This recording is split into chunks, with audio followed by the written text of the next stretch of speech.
Introducción. Las actividades administrativas han estado relacionadas con el ser humano desde que éste apareció en la Tierra y ha trabajado para subsistir, tratando de lograr en sus actividades la mayor efectividad posible. Para ello, ha utilizado en cierto grado a la administración. Para comprender el significado e importancia de esta disciplina, es necesario efectuar una breve revisión de sus etapas históricas más representativas y del análisis de los factores que propiciaron la aparición del fenómeno administrativo. Época primitiva.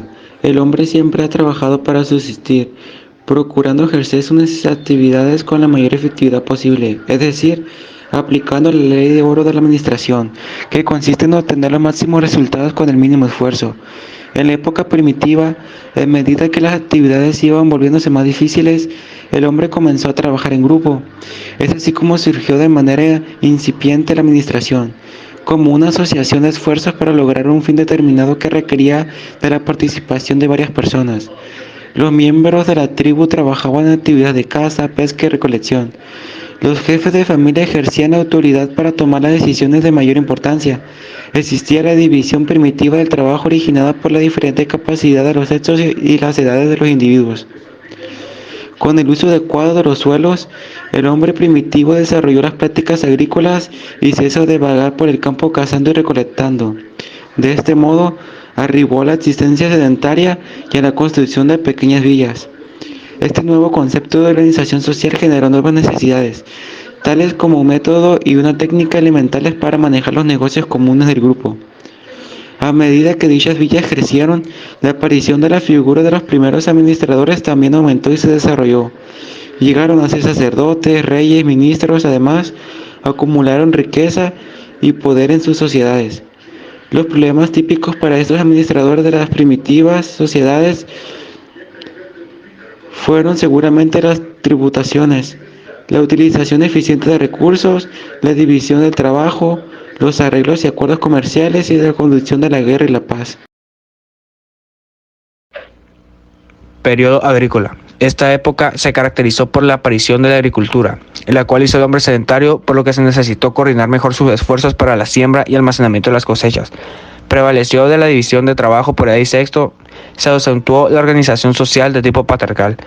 Las actividades como caza, pesca y recolección pasaron en segundo plano respecto a la economía agrícola de subsistencia.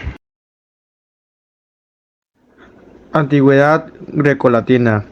Grecia es considerada como la cuna de la civilización occidental y es también un referente claro del empleo de la administración.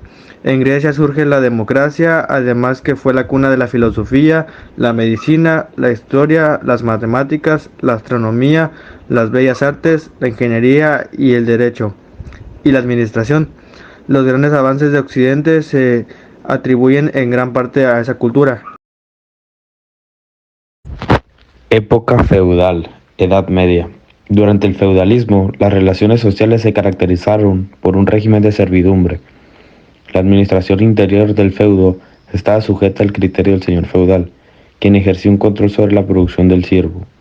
Gran número de siervos se convirtieron en trabajadores independientes, dando origen a los talleres artesanales, los gremios y el sistema de oficios con nuevas estructuras de autoridad, organización y administración más complejas. Los artesanos patrones, especializados como tejedores, joyeros, escultores, etc., trabajaban con oficiales y aprendices en quienes delegaban su autoridad. El desarrollo del comercio en gran escala originó que la economía familiar se convirtiera en economía de ciudad. El concepto de administración científica nace con la idea de un nuevo modo de producción, el capitalismo. La revolución industrial es un parteaguas en el proceso del pensamiento administrativo. Revolución industrial. Al principio del siglo XVIII se dieron ciertos acontecimientos que tuvieron un impacto real sobre las prácticas administrativas. Entre los más importantes de estos eventos estuvieron el crecimiento de las ciudades, la aplicación del principio de especialización, el uso extendido de la imprenta y los principios de la revolución industrial. Innovaciones técnicas. Esta es la razón de ser de este periodo en forma enunciativa. Nos limitaron a señalar algunos de los avances logrados en este campo. Entre las innovaciones más representativas tenemos la utilización del coque para la fundición de hierro. y eliminación de impurezas y escorias de este, así como su laminado o construcción de los primeros altos hornos. Por Darby, la máquina de bombeo de agua de Newcomb, la máquina retoria de doble efecto de Watt, que revolucionó la anterior de Newcomb, la máquina de hilar de Paul, el gran éxito de las máquinas hiladoras. Innovaciones financieras. En el auge de la industrialización surgieron grandes integraciones de capital, lo que dio origen a una mayor práctica de asociación. En un principio, la responsabilidad de los socios fue de carácter ilimitado, lo que implicaba un gran riesgo, pues tenían que responder además de lo invertido con todo su patrimonio.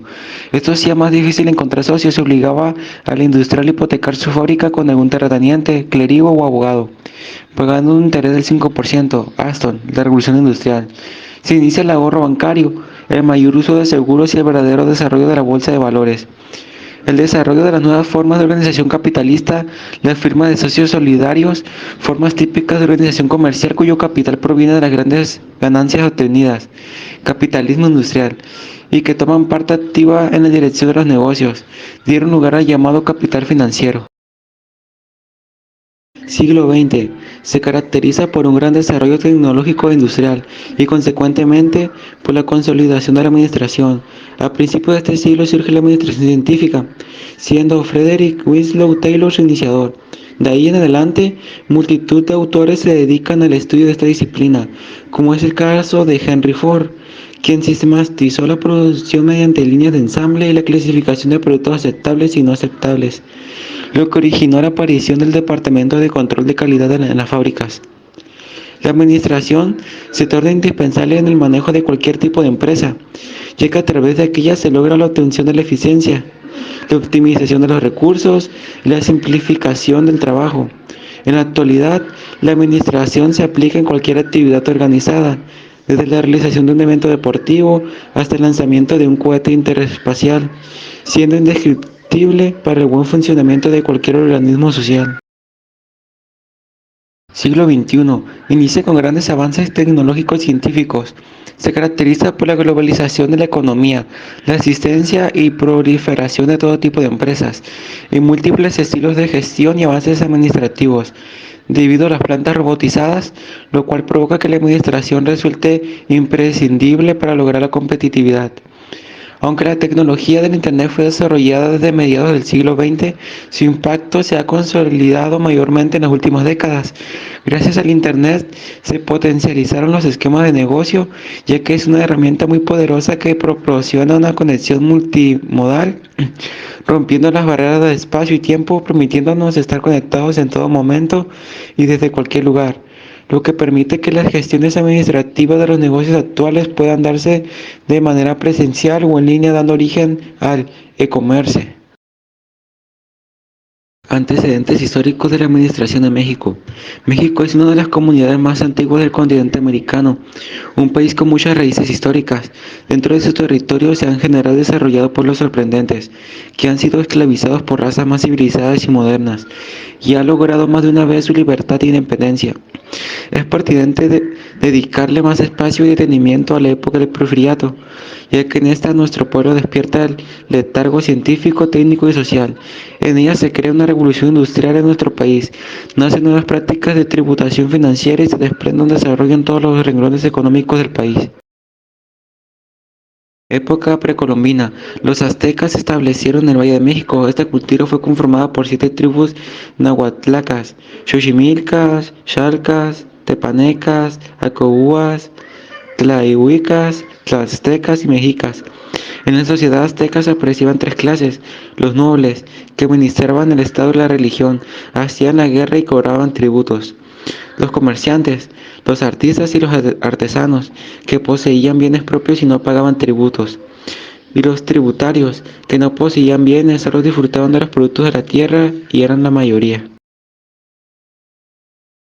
Época colonial. El periodo colonial de la historia mexicana cubre un lapso de 300 años. En este no hubo innovaciones frecuentes ni grandes cambios. Durante el gobierno de Carlos III, en las postrimerias del siglo XVIII, se intentó hacer una reforma sustancial, pero fue demasiado tarde para que éste lograra sus propósitos.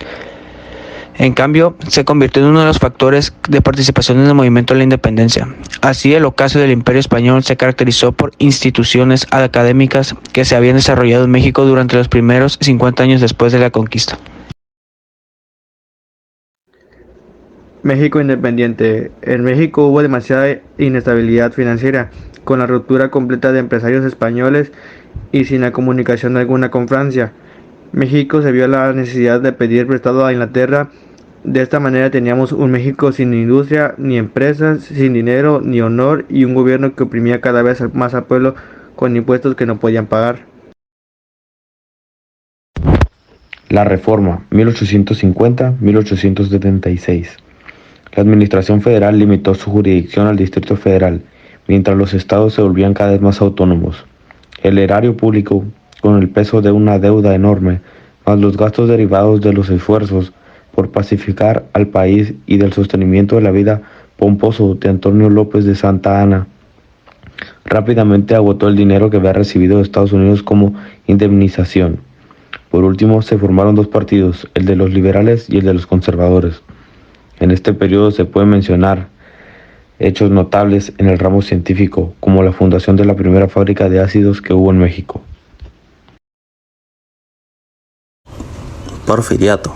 Los primeros años del régimen porfirista fueron una labor más bien estabilizadora del sistema político, pero indudablemente fueron también los años donde se sentaron las bases para un crecimiento económico muy importante de nuestro país. Después de haber logrado eliminar a sus adversarios políticos y pacificar el país, su primera tarea fue sanear las finanzas públicas, decretó un recorte en el gasto presupuestal y modificó el sistema tributario, lo cual lógicamente proporcionó mayores ingresos al gobierno. Todo lo anterior coadyuvó para una mejor aceptación del gobierno inglés en cuestión de créditos financieros, allegándose así recursos frescos. La industria de la transformación fue uno de los sectores que lograron un avance importante entre 1890 y 1910. La ley expedida en 1893 que concedía la exención de impuestos industriales nueva junto con el resto de la política económica de la época tuvieron un gran efecto. La Revolución Mexicana fue el evento central de nuestro país. Este periodo se caracteriza por levantamientos constantes de sociedades obreras, huelgas de toda índole. Por ejemplo, en el año de 1906 se presentó la huelga de mineros en Cananea y de manera similar la huelga de mecánicos de ferrocarril central, etc. Y un gobierno endeble, pero que logró un fortalecimiento de las relaciones exteriores. Regímenes postrevolucionarios. Este periodo histórico se encuentra marcado por tintes políticos y grandes avances en esta materia. En 1929, al fundar el Partido Nacional Revolucionario, Plutarco Elías Calles y Emilio Portes Gil dieron el primer paso para acabar con los poderes de los caudillos regionales. En el gobierno cardenista surgieron eventos de gran importancia. La expropiación petrolera fue uno de los más sobresalientes y causó un descontento internacional. El sexenio de Miguel Alemán se distinguió por el auge y el proteccionismo industrial. Época moderna. El gobierno de Luis Echeverría en el renglón económico anunció el cambio de modelo del desarrollo estabilizador de los regímenes anteriores por un desarrollo compartido. El gobierno de José López Portillo optó por tratar de recuperar el apoyo de la iniciativa privada para echar a andar un programa de reformas financieras. Un proyecto clave de su gobierno fue la Alianza para la Producción. El gobierno del presidente Miguel de la Madrid se centró en las siguientes medidas. Inició un programa inmediato de reordenación económica, PIRE, que buscaba la reducción del gasto público, la constitución de un sector público eficiente y honesto, la creación de más empleos, el aumento de los ingresos públicos mediante reformas fiscales. En el gobierno de Carlos Salinas de Gortari fueron 5 los aspectos modificados: la privatización de la banca, 1990, la liberación de sistemas del mercado abierto, la innovación, financiar proyectos a bajo costo y prodigios contra la inflación y la devaluación, el fortalecimiento de intermediarios financieros, que los bancos captaran el mayor número de clientes con varios servicios y bajos costos, el financiamiento del déficit del gobierno para independizarse del Banco Central. México inició las negociaciones para realizar un acuerdo de libre comercio con Canadá y Estados Unidos.